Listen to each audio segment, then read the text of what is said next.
Hey everyone, I am Katie Freeman with Freeman Furnishings, and today's video is all about probably the largest, not even probably, definitely the largest carving project I have done to date. The project took a while, so it seems to reckon that the video has taken some time to come together, get done, and ready to be up for you guys to see the whole process of making this carved floor lamp. I had a person that I know reach out to me and ask and commissioned this project, if you will. It started out as going to be a table lamp, and as we talked more and more, we decided to go with a floor lamp. And so that's what this project is all about. It changed the design several times throughout the process, but in the end, the client was happy. I was happy with how it came out as well, and it is definitely a unique piece that you could never find anywhere else. So why don't we just hop right into the video, and I'll walk you through how I made this carved floor lamp. From sapling to heirloom, every piece has a story, and it's our job to share that story.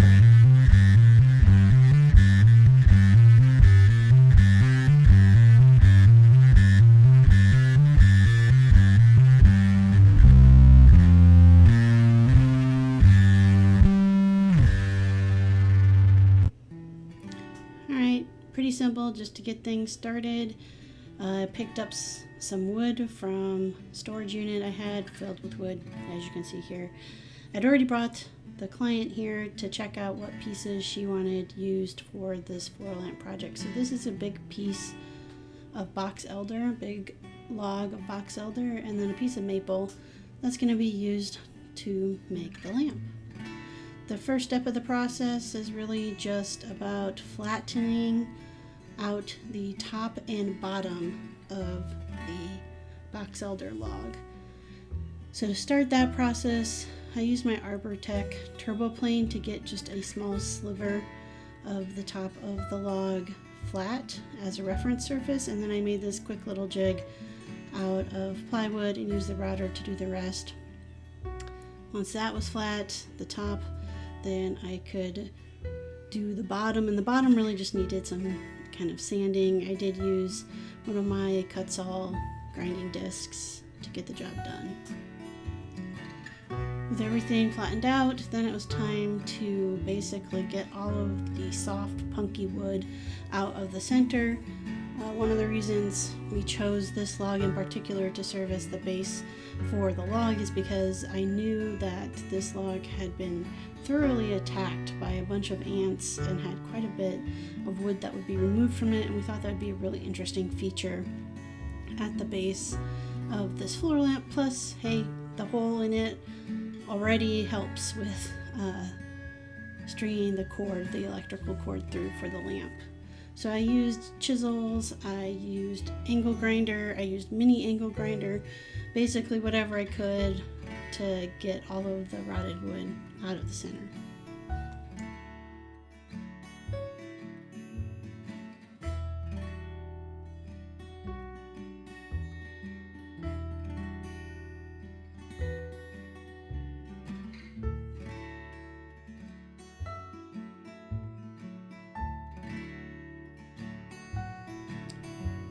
And then once I was pretty satisfied with the removal of all of the soft wood, then I just used my angle grinder to kind of accentuate some of the natural details of the log. So there's different areas that kind of stood out, and some of them, made really nice details to look at for the finished product. So that's really all there was to it. I was just accentuating the natural beauty of the log itself.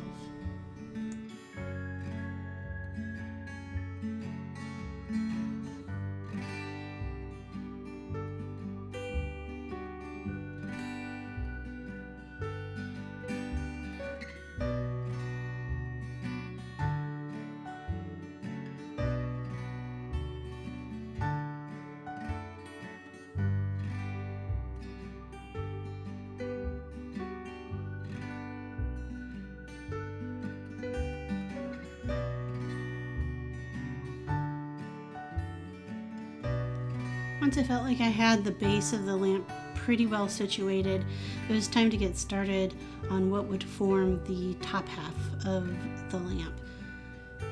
So to do this, I had a piece of the spalted maple that you saw me yank from the storage unit. It was nowhere near flat, and I was going to be doing a series of stacks. So I put together this quick little router jig in order to plane and flatten the slab, and it's really nice. I'm glad I put it together for this project because now I have it and can use it for a lot of other projects where I'm working with live edge slabs that can get to be pretty big.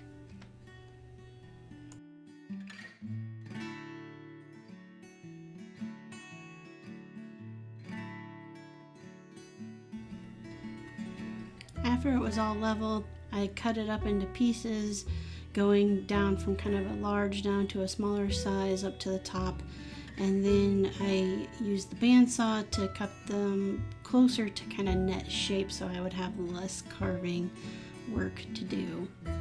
I also needed to drill a hole through each and every one of these slices of spalted maple so that the electrical cord could go through from the top socket all the way through to the base where it would come out and plug into the wall. So once everything was cut and drilled, then I just glued them all together.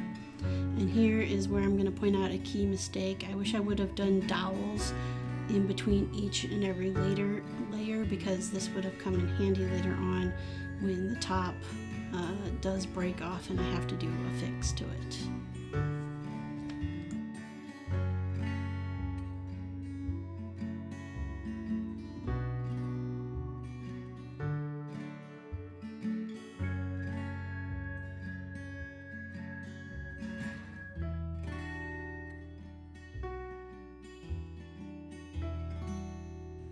I'm glad I did think at least enough ahead to go ahead and use dowels though to connect the top and bottom halves of this floor lamp. So I just drilled into the base and then I used those little pointy marker things, put the top on top of the markers so I could see where I would have to drill for the dowels in the top part of the lamp.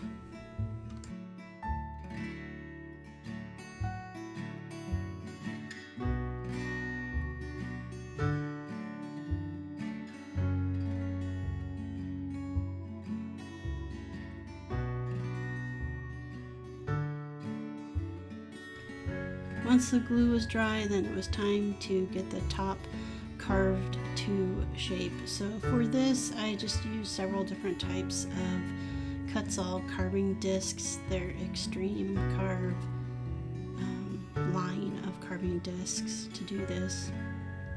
Alright, so while you're watching me get this down to its final net shape, I'm just going to give you a little friendly reminder that if you're enjoying the projects on my channel plus the podcasts that I've been putting up, I would love to see you over on my Patreon page. To become a member, you can get a bunch of different swag at the different levels, and looking to always offer more and more to the patrons over there.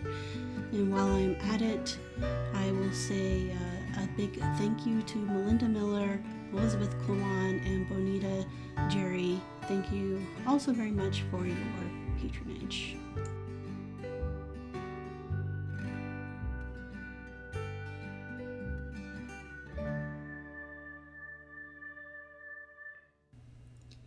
Alright, so I decided as part of the design of the floor lamp that I wanted to do kind of this fading black, dark color at the base, and so I just used my propane torch to do the Shou Sugi Bon technique on the base. And this is really where, I don't show it, but this is where kind of the big accident happened.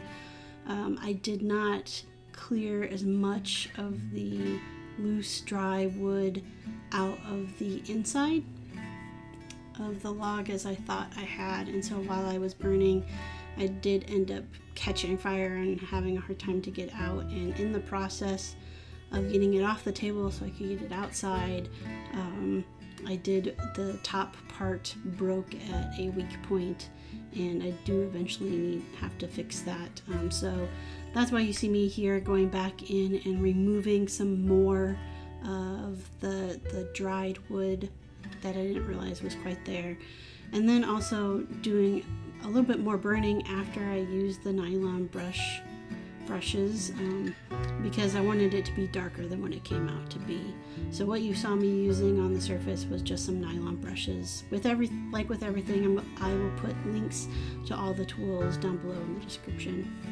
Alright, so here I'm going through and I'm making a new top for the lamp, the very, very top, that will be surrounding the custom made blown glass globe that we have going on top. We worked with a local community college. They have a glass program there, and one of the instructors makes the globe for the top, and I want this organic shape with carved features in it to surround that. And so part of that broke with the whole fiasco with the fire, and so I had to remove that and put this new piece on. And also you're going to see me here gluing together the fix between the top and the bottom. I had to use some other maple that I had for all of this, and I do use dowels this time around. So these rings I measured based off of the very top of the lamp so that it would be close to shape without too much carving work.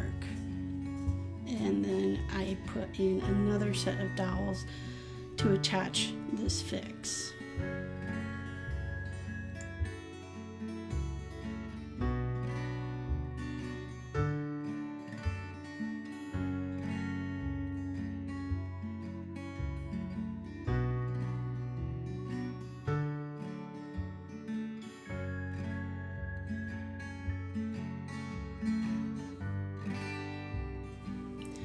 Because I had to use the angle grinder to remove the broken piece of the top ring that would be going around the globe, it wasn't a completely flat surface anymore, even though I tried really hard to make it so. So in order for there to not be gaps and for there to be enough surface to glue to, I basically made up sawdust putty and just poured a crap load of glue to the sawdust putty. And it worked out really well because once it dried, it was pretty much seamless, and you could carve that itself because I made sure that there was plenty of sawdust in there as well. So I just go ahead and carve to make sure it's all smooth between all three rings, and then I start putting the holes in. And in order to do this, at first I was just using the die grinder and some carving burrs, but that was really taking a long time and I didn't feel like I had a ton of control. And one of my maker friends suggested, well, why don't you drill out the holes first and then you can bring those holes to the shape that you want them to be. And it was a brilliant idea. So that's what I ended up doing, is using the drill to get it started and then using the carving burrs to finish out the shape that I wanted to see.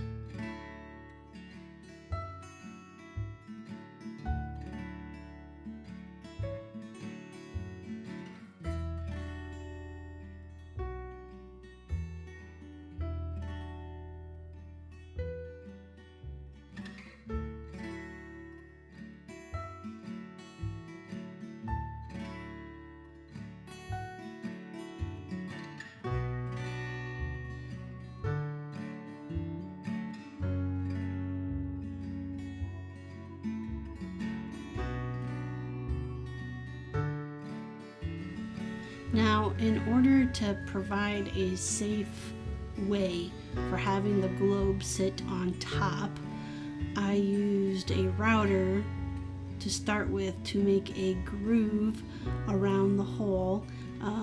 I got this as far as I could, and then I used some carving burrs to kind of clean it up and go all the way around with those, so that it was a nice level surface for the base of the globe to sit down in, because the base was pretty tall itself. It was about an inch and a half tall. And the point of this was so that you didn't have to have any other kind of mechanical feature to hold that on there. You would just be able to put it on and take it off when you needed to change out the bulb. I did end up putting a bead of silicone in there so that it kind of grabbed on more to the glass, but it really worked out.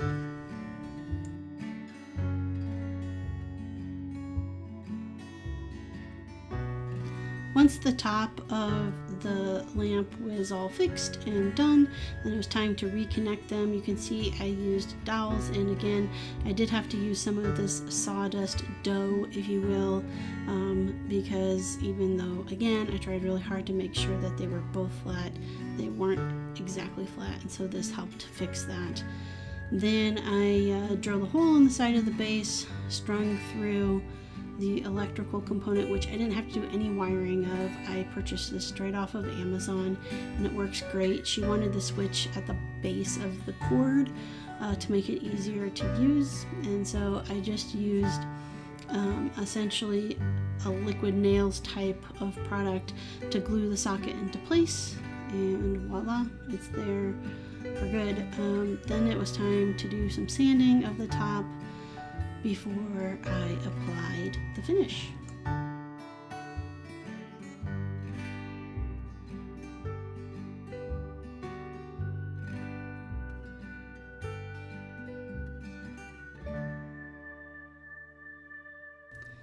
The customer's home has a lot of red and orange throughout, through decor and through wall coloring, and we really wanted to kind of keep with that theme for where this lamp was going to be sitting at. And so I just used Keta dye. I made both in like a burnt orange color and kind of a darker red color. The darker red color went on the base to go over the top of the Shou Sugi Bon to kind of bring that grain out, and then the burnt orange was more towards the top. And I finished it all off with my favorite thing, which is Howard's Feed and Wax. I love this product as like the finishing touch, especially on something like this that's not going to have a lot of hands on it. So pretty much right after this was done, it got delivered to the client, and I think it looks amazing in the space. It works wonderfully with the colors that she has. This custom blown glass globe is also absolutely stunning, and it all just really works in this space. Alright, thanks for sticking with me all the way through to the end of this project video. Now, if you're not already subscribed, please hit the subscribe button down below and the little bell so you're notified every time a new video comes out. Alright, I'll see you on the next project.